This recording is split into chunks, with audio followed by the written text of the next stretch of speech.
Sir আমি কিচ্ছু করিনি স্যার। আমি আমি কাউকে খুন করিনি স্যার। এটা কি জানো? DNA report sir. তাহলে এটাও জানো যে এর রিপোর্টে কি লেখা আছে। আর তারপরেও তুমি চাইছো যে আমি মেনে নেব যে তুমি কোনো দোষ করনি, তুমি দোষী নও। স্যার স্যার আপনি আমাদের শিখিয়েছেন সত্যের থেকে বড় এই পৃথিবীতে আর কিচ্ছু নেই স্যার। এই কেসটার সত্যিটাও তাই স্যার। আমি আমি কাউকে খুন করিনি স্যার, সত্যি বলছি স্যার। আমি তুমি যদি খুন না করে থাকো তাহলে তোমার রক্ত ওই অস্ত্রতে লাগলো কি করে পঙ্কজ? আমি জানি না স্যার। Damn it! জানো না মানেটা কি? হ্যাঁ, এই যে তোমার হাতে চোট লেগেছে, ওই যে রক্ত চিহ্নটা রয়েছে, সেটাই চিৎকার করে বলছে খুনি তুমি পঙ্কজ, তুমি। আমি আপনাকে বলেছিলাম স্যার, আমি অটো করে যখন বিউরো আসছিলাম তখন কেটে গেছিল স্যার।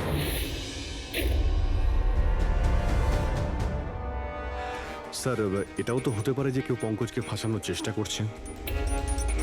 পঙ্কজ যে লোকটা তোমার হাত কেটেছিল হয়তো সেই তোমার রক্তের স্যাম্পল নিয়ে গেছে ক্রাইম সিনে রাখার জন্য। স্যার না স্যার, স্যাম্পল ছিল না ওর কাছে। ও যখন আমার হাত কেটেছিল তখন সঙ্গে সঙ্গে রক্ত বেরোয়নি স্যার। ও চলে যাবার পর আমার রক্ত বেরিয়েছিল। ওর কাছে আমার স্যাম্পল থাকতেই পারে না স্যার। যদি তোমার রক্ত কেউ না নিয়ে থাকে তাহলে তোমার রক্ত ক্রাইম সিনে শুধু একটা কারণেই যেতে পারে পঙ্কজ, আর সেটা তখনই যখন তুমি ওখানে খুন করতে গিয়েছিলে। স্যার এ তো অদ্ভুত ব্যাপার। স্যার পঙ্কজ যদি মিথ্যে বলতো, আমাদের বিভ্রান্ত করতে চাইতো, তাহলে তো বলতেই পারতো যে ওর স্যাম্পল কেউ নিয়ে চলে গেছে, কিন্তু ও আমাদের সত্যি বলল। তাহলে ওর সত্যির কি কোনো দাম নেই স্যার?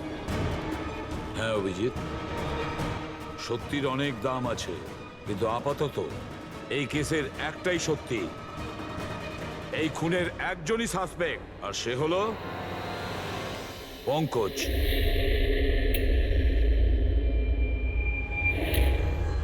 আমি তোমাকে সিআইডি থেকে সাসপেন্ড করছি।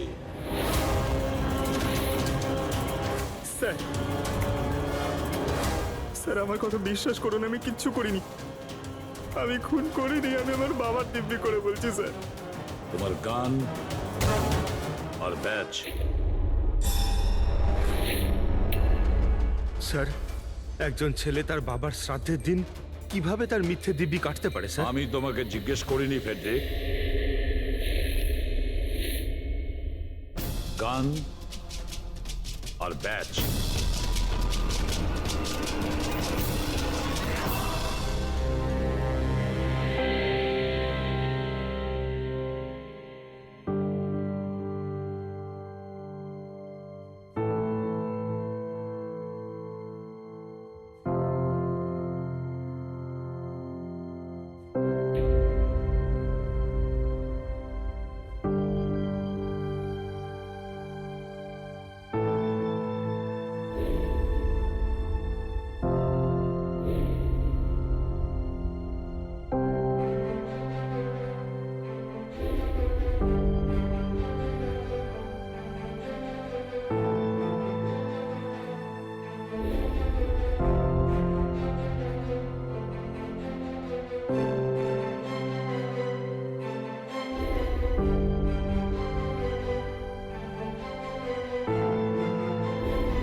এটা অন্যায় হচ্ছে,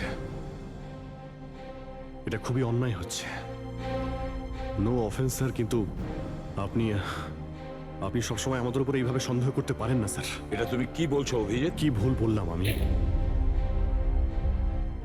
যখনই কোনো সিআইডি অফিসারকে মিথ্যে ব্লেম দেওয়া হয়েছে, আপনি আমাদের উপর কখনোই ভরসা করেন না। এটা তুমি কি বলছো অভিজিৎ? আমি তোমার কাছে এটা আশা করিনি। স্যার, আমাদেরও আপনার কাছে কিছু আশা থাকে স্যার। আপনার একটা ইশারায় আমরা যে কোনো মুহূর্তে জীবন দিতে প্রস্তুত থাকি। তাহলে এটুকু আশাও কি অন্যায় যে আপনি খারাপ সময় আমাদের পাশে থাকবেন, আমাদের আপনি সহযোগিতা করবেন? তোমাদের আমি সহযোগিতা করি না? সত্যিটা জানার চেষ্টা করিনি? সত্যিটা জানার চেষ্টা করে অনেকবার আপনি আমাদের আত্মসম্মানে আঘাত করেছেন স্যার। আমাদের দায়িত্ব আর কর্তব্যকে আপনি সন্দেহ করেছেন। যখন আমাকে মিথ্যে অপবাদ দেওয়া হয়েছিল, আপনি আমার উপরে ভরসা করেননি স্যার। আর যতক্ষণ পর্যন্ত অভিজিৎ নিজেকে নির্দোষ প্রমাণিত করছে, ওকে জেলেই থাকতে হবে। যখন দয়াকে মিথ্যে অপবাদ দেওয়া হয়, তখন ওকেও আপনি ভরসা করেননি স্যার। কিন্তু হয়তো আপনি একটা কথা ভুলে গেছেন, একবার আপনাকেও এরকম মিথ্যে অপবাদ দেওয়া হয়েছিল স্যার।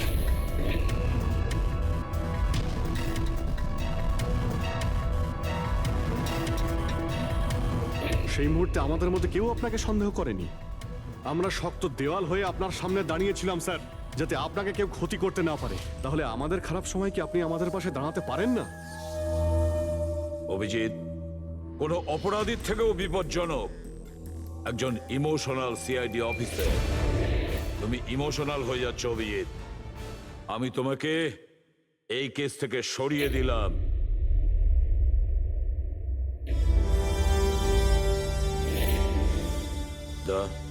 পুরবি, আজ থেকে পঙ্কজের কেস তোমরা দুজনে ইনভেস্টিগেট করবে। শুধু শুধু তোমরা দুজনে। ঠিক আছে স্যার। এখন আমার উপরে আপনার এতটুকুও ভরসা নেই যে কেসটাকে আমি নিউট্রাল ভাবে দেখতে পারবো কিনা। এত বছর ডিউটির পর এরকম মেডেল তো ভাগ্যবানেরাই পায়। Thank you sir.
নিজের পিঠ আমার দিকে করে দাঁড়িয়ে পড়ো।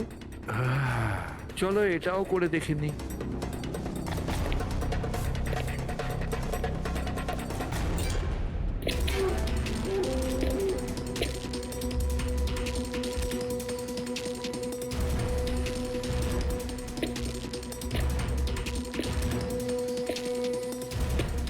আপনি এসে গেছেন স্যার। আমি আপনার জন্য অপেক্ষা করছিলাম। ওইখানে আপনার ফাইলটা আছে, ওখানে পুরো ফাইন্যান্সিয়াল প্ল্যান পড়ে আছে এবং আমার স্থির বিশ্বাস যে আপনার খুব পছন্দ হবে।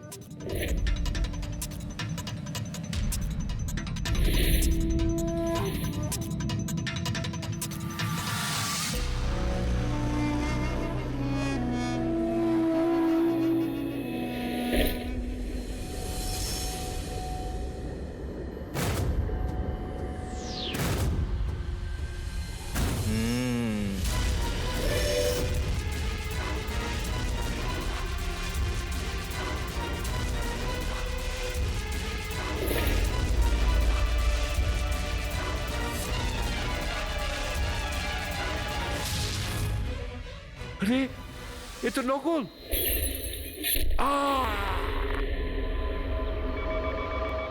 Hello ACP Pradyuman here. What? কখন? আচ্ছা ঠিক আছে,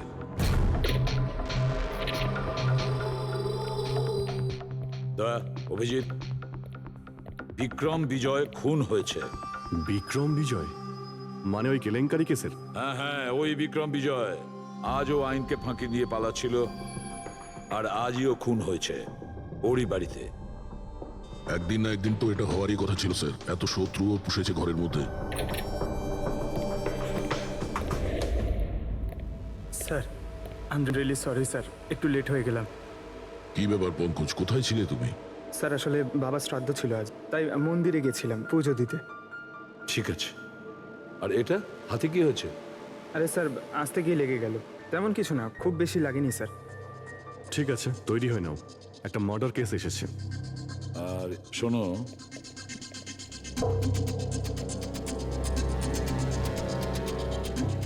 কার আবার মার্ডার হলো?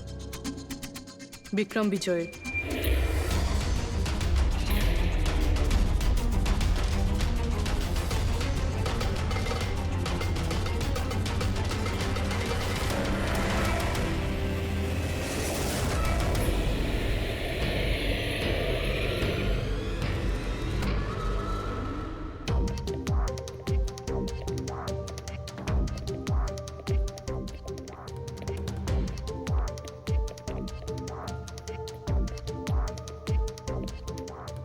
সিআইডি হ্যাঁ, স্যার, আমি গোপাল, বিক্রম স্যারের ম্যানেজার।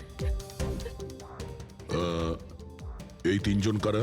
এ মোহিত, বিশাল আর ও হলো রাঘব। এরা স্যারের সিকিউরিটি গার্ডস। ও, আর ইনি? ইনি বিক্রম স্যারের ওয়াইফ মধু ম্যাডাম, আর বাকিরা সব স্টাফ। বডি কোথায়?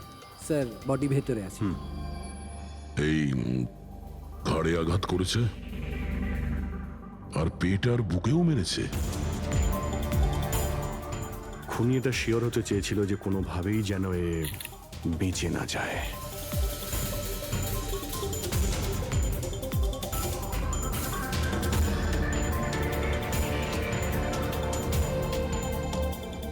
মনে হচ্ছে এটা দিয়ে আঘাত করেছে, এর ওপর।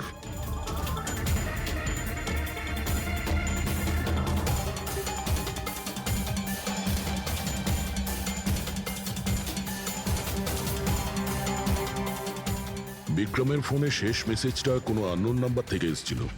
নিজের পিঠ আমার দিকে করে দাঁড়াও।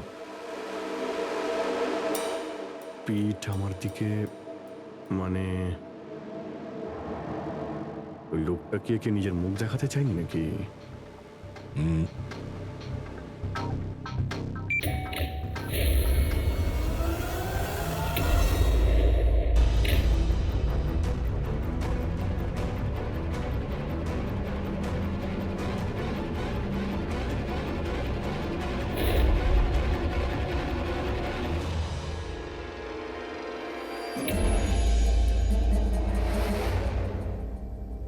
এই দেখুন স্যার, ফুলদানি থেকে আমি কি পেয়েছি। Audio recording device. ওর আমি নাম তো জানি না, কিন্তু ও যেভাবে প্রস্তুতি নিচ্ছিল ওটা দেখে তো মনে হচ্ছিল যেন ওনার কোনো বিশেষ ক্লায়েন্ট হবে, আর উনি বিক্রমের সাথে দেখা করতে চাইছিলেন। এই ক্লায়েন্ট বিক্রমের কন্ট্যাক্ট এলো কি করে? স্যার আমার জন্যে ও আগে আমাকে কন্ট্যাক্ট করেছিল। ও বিক্রম স্যারের পুরো ইতিহাস ভালো করে জানতো, আর বিক্রম স্যার ওর এই হোমওয়ার্কে খুব ইমপ্রেসড হয়েছিল, আর উনি আমাকে মিটিং ফিক্স করতে বলেছিলেন। আপনি ওর সঙ্গে আগে দেখা করেছিলেন? না স্যার, ওই ফোন করেছিল, আর সেটাও প্রাইভেট নাম্বার থেকে।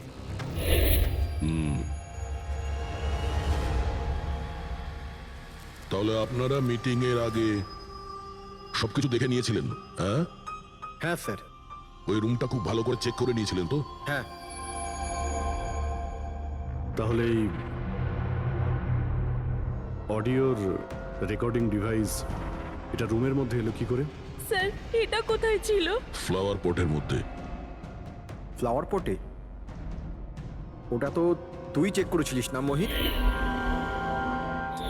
আমি চেক করেছিলাম স্যার, কিন্তু আমি এটা ফ্লাওয়ার পটে দেখতে পাইনি। দেখতে পাননি? আগে না। আচ্ছা, কিভাবে তুমি দেখলে না? ব্যুরো চলো, ওখানে সবাই খুব ভালোভাবে দেখতে পায়।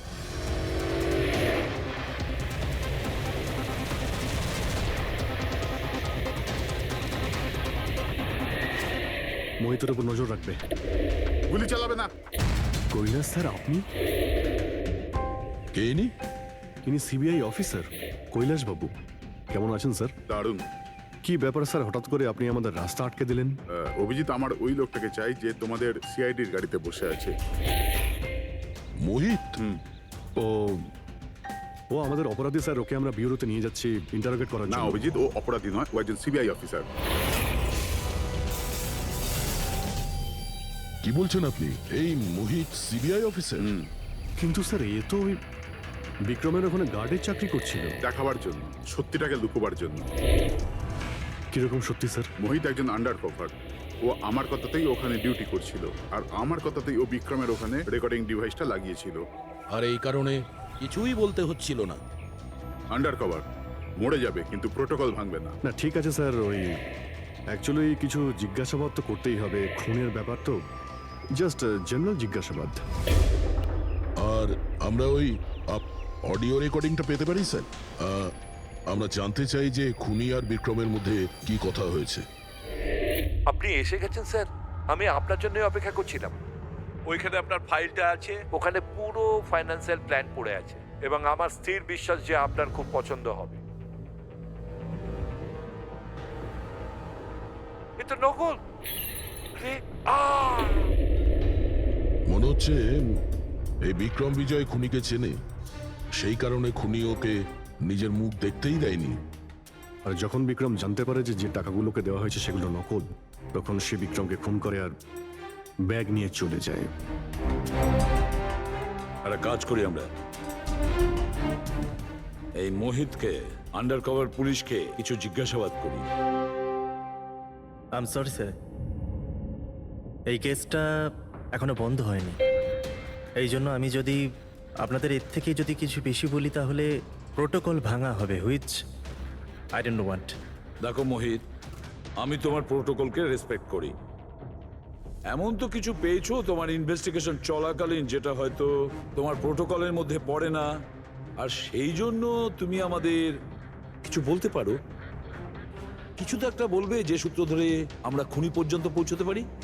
আমি আপনাদের শুধু এটা বলতে পারি যে গত কয়েক বছর ধরে সিবিআই এই বিক্রমের পিছনে পড়েছিল। আজ থেকে 15 বছর আগে, সাল 2002-তে সিবিআই এক আন্ডার কভার অফিসারকেও বিক্রমের পিছনে লাগিয়েছিল কিছু বিশেষ প্রমাণ জোগাড় করতে, কিন্তু কিছু পাওয়া যায়নি। আর আনফর্চুনেটলি আমাদের এই অফিসার মারা যান। এক মিনিট, নাম কি ছিল এই অফিসারের? ইন্সপেক্টর অধিরাজ।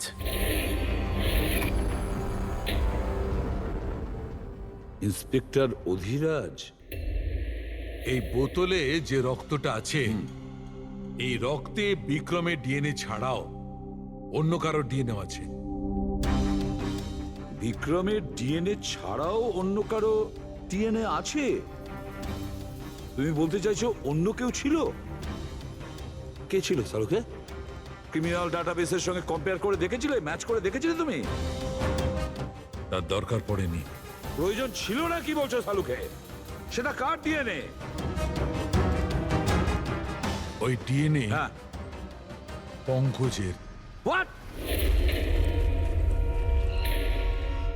ওই ডিএনএ পঙ্কজের? আমাদের পঙ্কজের? আমাদের পঙ্কজের। এটা কি করে হতে পারে? সিআইডি অফিসার হলো পঙ্কজ। সিআইডি অফিসার পঙ্কজ খুন করতে পারে?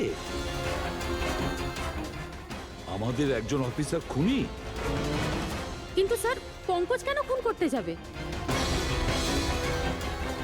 সেটাই তো, সিআইডি অফিসার কেন খুন করতে যাবে?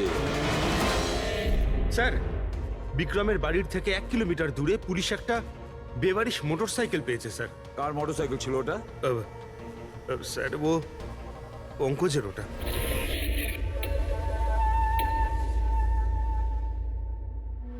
ভাবছিলাম তাই। তার মানে পঙ্কজের বাইকটা পাওয়া গেল ওখানে, আর আপনাদের কারুর অবাক লাগলো না?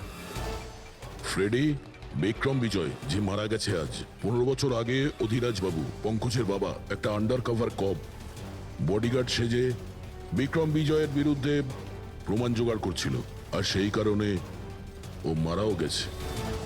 তার মানে স্যার পঙ্কজ এটা ভাবে যে পঙ্কজের বাবার মৃত্যুর পিছনে এই বিক্রম বিজয়ের হাত রয়েছে, আর এই জন্য ও ওর বাবার মৃত্যুর প্রতিশোধ নেবার জন্য।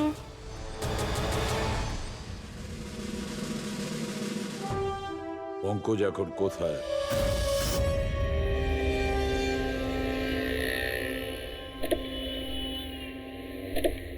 আরে স্যার, আপনারা?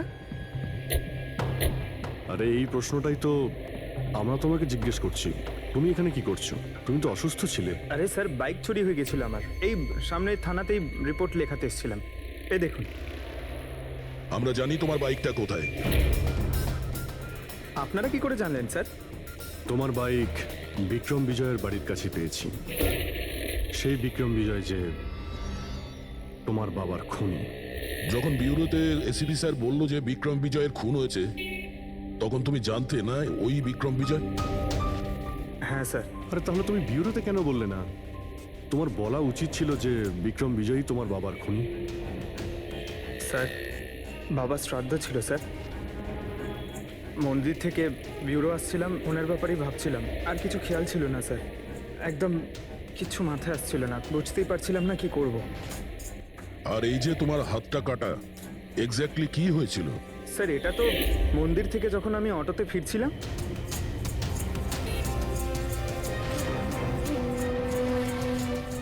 কি হলো স্যার? তাহলে একজন অচেনা লোক আঘাত করে চলে গেল? হ্যাঁ, এমনি অকারণে? স্যার আমি জানি বিশ্বাস করাটা একটু কঠিন, কিন্তু এটাই সত্যি। আচ্ছা পঙ্কজ, তুমি সবসময় তো বাইকে করে বিউরোতে আসতে, হঠাৎ তুমি অটো করে কেন এলে? হঠাৎ করে না স্যার, আমার বাইক তো দুদিন ধরে খারাপ হয়ে রয়েছে। তাহলে তোমার খারাপ হয়ে যাওয়া বাইকটাকেও নিয়ে গেল, সে ওটাকে রিপেয়ার করলো, আর ঠিক হয়ে যাওয়ার পর ওটাকে একটা ফাঁকা জায়গায় ফেলে দিয়ে এলো, তাও কাকতালীয় ভাবে এমন একজনের বাড়িতে ফেলে দিয়ে এলো যার আজই খুন হয়েছে, আর যে তোমার বাবার খুনিও। স্যার, আপনারা আমাকে সন্দেহ করছেন? আপনাদের মনে হচ্ছে ওই বিক্রম বিজয়কে আমি মেরেছি?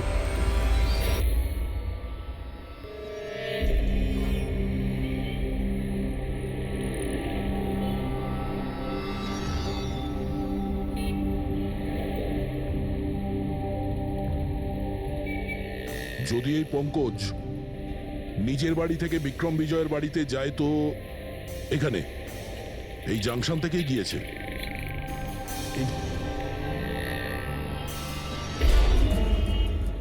স্যার, সিগন্যালে সিসিটিভি ক্যামেরা রয়েছে। এই সিসিটিভি ক্যামেরার ফুটেজ থেকেই আমরা জানতে পারবো যে পঙ্কজ ওই বাইকে করে এখান থেকে গিয়েছিল নাকি ওটা অন্য কেউ ছিল।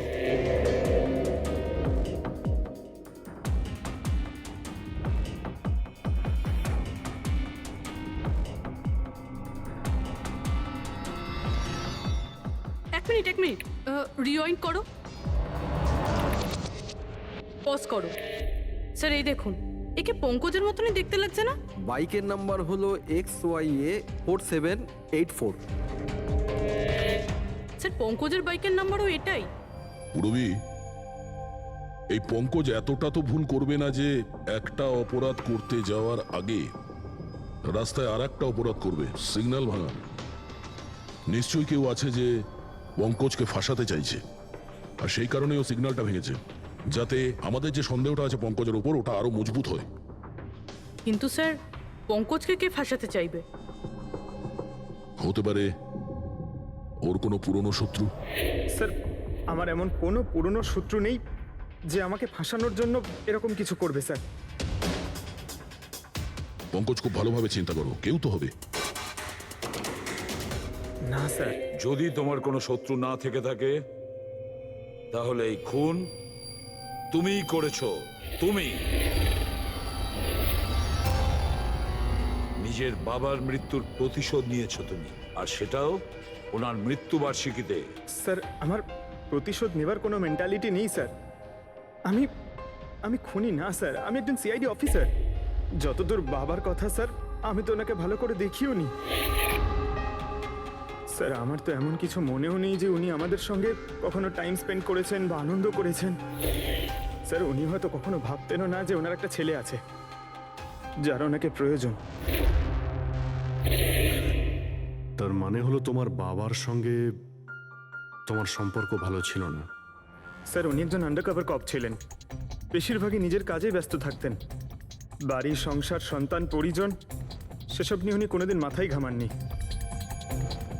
আমাকে শুধু আমার মাই মানুষ করেছেন স্যার।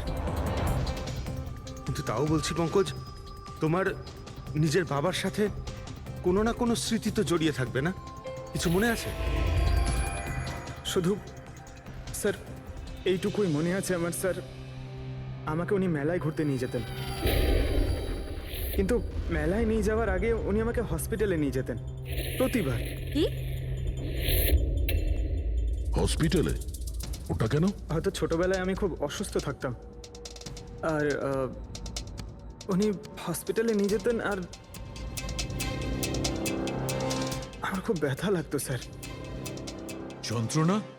পঙ্কজ, কোথায় যন্ত্রণা হতো? স্যার পিঠে, এখানে স্যার। পিঠে? পঙ্কজ, ডাক্তার পিঠে কি করতো? না স্যার, তেমন কিছু মনে পড়ছে না স্যার। মনে করো পঙ্কজ, মনে করো কি করতো? তোমার পিঠে ইঞ্জেকশন দিত বা পিঠের থেকে রক্ত বার করতো? কি করতো মনে করো? Sir sir sir drill machine দিয়ে কিছু করতো হসপিটালে। কি বলে, ড্রিল মেশিন দিয়ে? আর তারপরে তোমার পিঠে যন্ত্রণা হতো? খুব ব্যথা করতো স্যার, আমি তো এক সপ্তাহ ঠিক করে বসতে পারতাম না। আর তারপর বাড়ি যাবার পর তোমার ঘুম পেত, অদ্ভুত কিছু মনে হতো, মাথা ঘুরতো? হ্যাঁ স্যার। স্যার মেলায় যখন আমি ঘুরতে যেতাম তখন ঘোরের মধ্যে থাকতাম স্যার, সারাক্ষণ মাথাটা ঝিমঝিম করতে আর ঘুরতো স্যার। কিন্তু স্যার এই কথাটার কেসটার সাথে কি সম্পর্ক? সম্পর্ক আছে বস। আমার মনে হচ্ছে এর বাবা এর খুব কম বয়সে এর বোন ম্যারো ডোনেট করে দিয়েছিল। কিন্তু স্যার বাচ্চাদের বোন ম্যারো ডোনেট করা তো বেআইনি কাজ। বেআইনি কাজ, কিন্তু আমার মনে হচ্ছে বস টাকার জন্য বা যে কোনো কারণেই হোক ওই ডক্টর এর বাবার জন্য এই সমস্ত করেছে। সেটা বুঝলাম স্যার, কিন্তু আমি এখনো এটা বুঝতে পারছি না যে ওই ঘটনাটার এই কেসের সাথে কি সম্পর্ক। কানেকশন এইটা পুরোপুরি, যখন কাউকে বোন ম্যারো ডোনেট করা হয়ে থাকে তখন যাকে বোন ম্যারো ডোনেট করা হয়েছে সেই ব্যক্তির হিউম্যান কাইমারিজম হয়ে যায়। হিউম্যান কাইমারিজম? এটা কি ডক্টর সালুখে? মনে করো যে লোকটাকে বোন ম্যারো ডোনেট করা হয়েছে সেই ব্যক্তিটির শরীরে দুটো ডিএনএ তৈরি হয়ে যায়। একটা ডিএনএ সেইটা যেটা ওর নিজের অরিজিনাল, আর দ্বিতীয় ডিএনএটা তার যার বোন ম্যারো তাকে ডোনেট করা হয়েছে তার।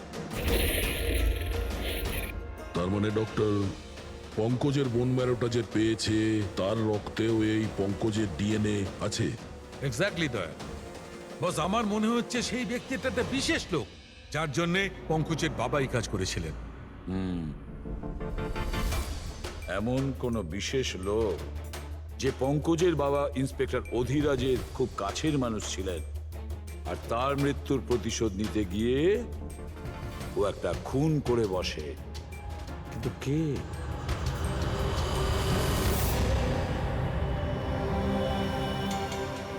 দয়া। Hi sir. Hello Abhijit. Hi Daya, কেমন হ্যালো, আছো? গুড। সরি, আপনাকে এরকম একটা জায়গাতে ডেকে আনতে হলো। অভিজিৎ, যে ইনফরমেশন তোমার দরকার ছিল সেটা না সিআইডি অফিসে দেওয়া যেত না আমার অফিসে? থ্যাংক ইউ স্যার আমাদের সাহায্য করার জন্যে। স্যার পঙ্কজ একজন সৎ অফিসার, আর যদি আপনার সাহায্যকে আমরা নিরাপরাধ প্রমাণ করতে পারি। অভিজিৎ, তোমার মনে আছে এক বিপজ্জনক অপরাধী ছিল রাকা, তাকে ধরতে তুমি আমাকে সাহায্য করেছিলে? তা ধরে নাও আমি সেটারই ঋণ মেটাচ্ছি। এসব আপনি কি বলছেন স্যার? অ্যাকচুয়ালি আমাদের পঙ্কজের বাবা ইন্সপেক্টর অধিরাজের ব্যাপারে কিছু ইনফরমেশন চাই, যতটা আপনি দিতে পারবেন। আপনি কাজ করেছেন না ইন্সপেক্টর অধিরাজের সঙ্গে? হ্যাঁ দয়া, অধিরাজ খুবই সৎ ইন্সপেক্টর ছিল আর সাহসীও। আমার তো এটা বলতে গর্ব হয় যে আমরা একসাথে কাজ করেছি। স্যার অ্যাকচুয়ালি আমরা এটাই জানতে চাই যে ওনার আন্ডারকভার মিশনের সময় ওনার সঙ্গে কারো কি কোনো গভীর সম্পর্ক হয়েছিল? আই মিন কোনো নতুন পরিবার সেরকম কিছু? অভিজিৎ, এই যে আন্ডার কভারদের যে দুরকম জীবন হয়, খুব কঠিন হয় সেটা সামলানো। এই পুলিশেরাও তো মানুষ হয় নাকি, আর তাদেরকেও সেই সীমাটা পেরিয়ে যেতে নেই যেটা ও পেরিয়ে গিয়েছিল। মানে ওনারও কারোর সঙ্গে ভালোবাসা হয়েছিল? ওনারও কোনো অন্য পরিবার ছিল? হ্যাঁ, অধিরাজের দ্বিতীয় স্ত্রী বাচ্চা জন্ম দিতে গিয়ে মারা গিয়েছিল। ও, আর অধিরাজ বাবুর মৃত্যুর পর এই দ্বিতীয় বাচ্চাটার কি হয়েছে? এই রহস্য সবসময় রহস্যই রয়ে গেছে। অধিরাজ ওই দ্বিতীয় বাচ্চাটাকে কোথায় রেখেছে, কিভাবে বড় করেছে, আর ওই বাচ্চাটা কোথায় গেল কেউ কিছু জানে না। আর এই যে বাচ্চাটা, মানে দ্বিতীয় বিয়ের বাচ্চাটা, কত বয়স ওর? এ পঙ্কজের থেকে 2-3 বছর বড় হবে। বিয়ে পঙ্কজের মায়ের সাথে আগে হয়েছিল, কিন্তু বাচ্চা দ্বিতীয় স্ত্রীর আগে হয়েছিল। হয়তো ওনার কোনো রোগ ছিল যার কারণে অধিরাজবাবু পঙ্কজের বোন ম্যারো ওকে দিয়েছিলেন। নিজের বাবার মৃত্যুর প্রতিশোধ নিতে হতে পারে খুনটা পঙ্কজের সৎ ভাইই করেছে। আর এখন প্রশ্ন এটাই যে পঙ্কজের এই সৎ ভাই কে সে, আর এখন কোথায়? আমার কিছু কিছু আইডিয়া হচ্ছে যে ওর সঙ্গে ঠিক কি হতে পারে। দেখুন স্যার, আমাদের আরো একটা সাহায্যের খুব প্রয়োজন। এই আন্ডারকভার মিশনের সময় আপনাদের সঙ্গে আর কারা কারা ছিলেন তার সবার ইনফরমেশন চাই, আর অধিরাজ বাবুর ডিটেলস। অভিজিৎ, এটা একটু মুশকিল হবে। জানি স্যার, এটা খুবই কঠিন, কিন্তু কাউকে নির্দোষ প্রমাণ করতে হবে।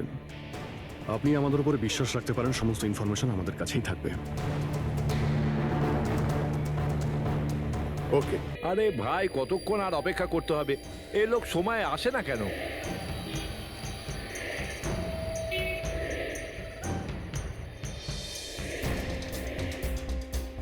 আরে ভাই, আধ ঘন্টা ধরে অপেক্ষা করছি।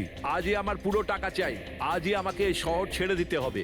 তোর হিসাব তো আমি আজ এখনই এই মুহূর্তে করব।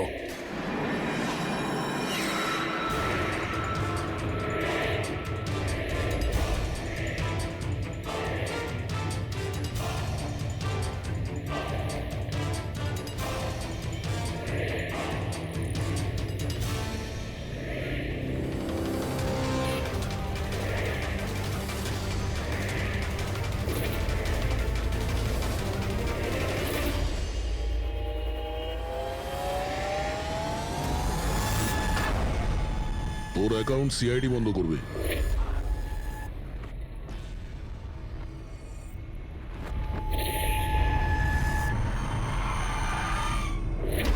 বাবার ধার মেটানো প্রত্যেক সন্তানের কর্তব্য, আর যে ছেলেটা করে তাকেই ভালো ছেলে বলা হয়, আর সেটা হলাম আমি। তুমি তো কিছু করনি, আমি নিয়েছি আমার বাবার মৃত্যুর বদলা। দেখো মোহিত, তোমাদের বাবা ইন্সপেক্টর অধিরাজ একজন সৎ, একজন কর্তব্যপরায়ণ পুলিশ অফিসার ছিলেন।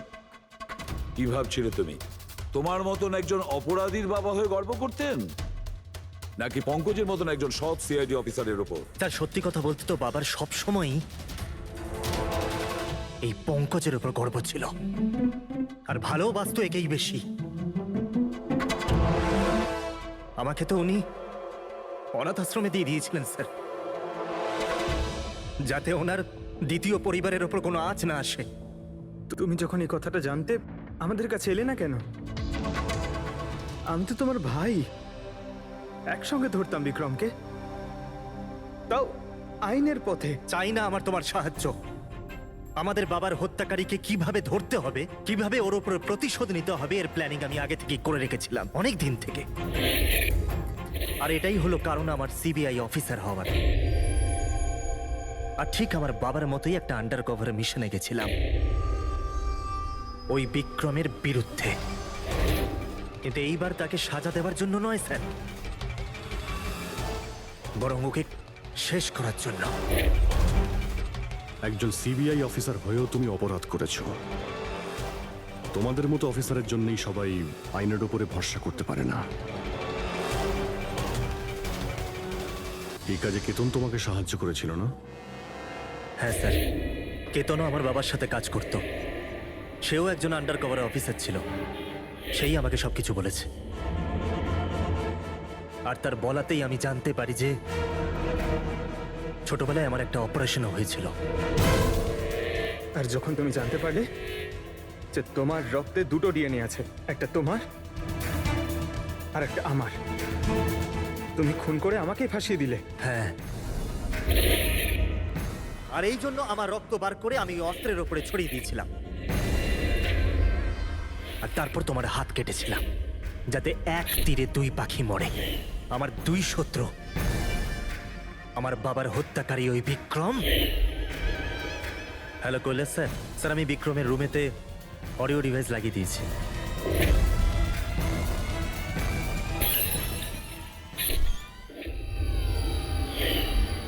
আর তুমি আমাকে এত ঘৃণা করার কারণ কি ভাই? কেন করবো না বলো তো?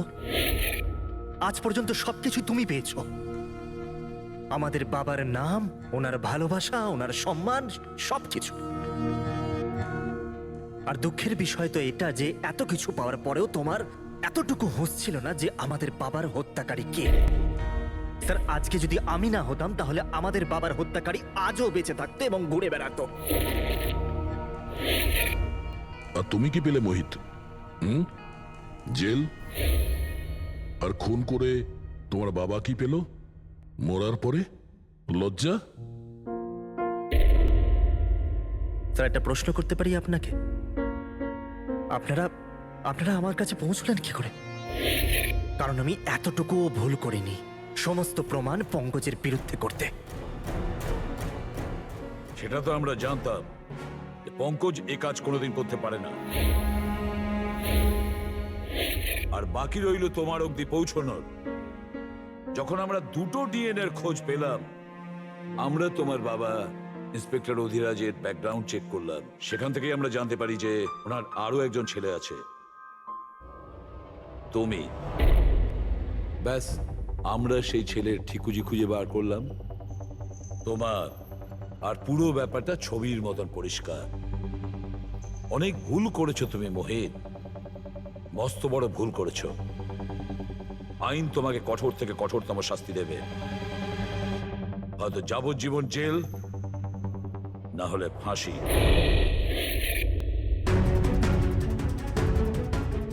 ফ্রেডরিক,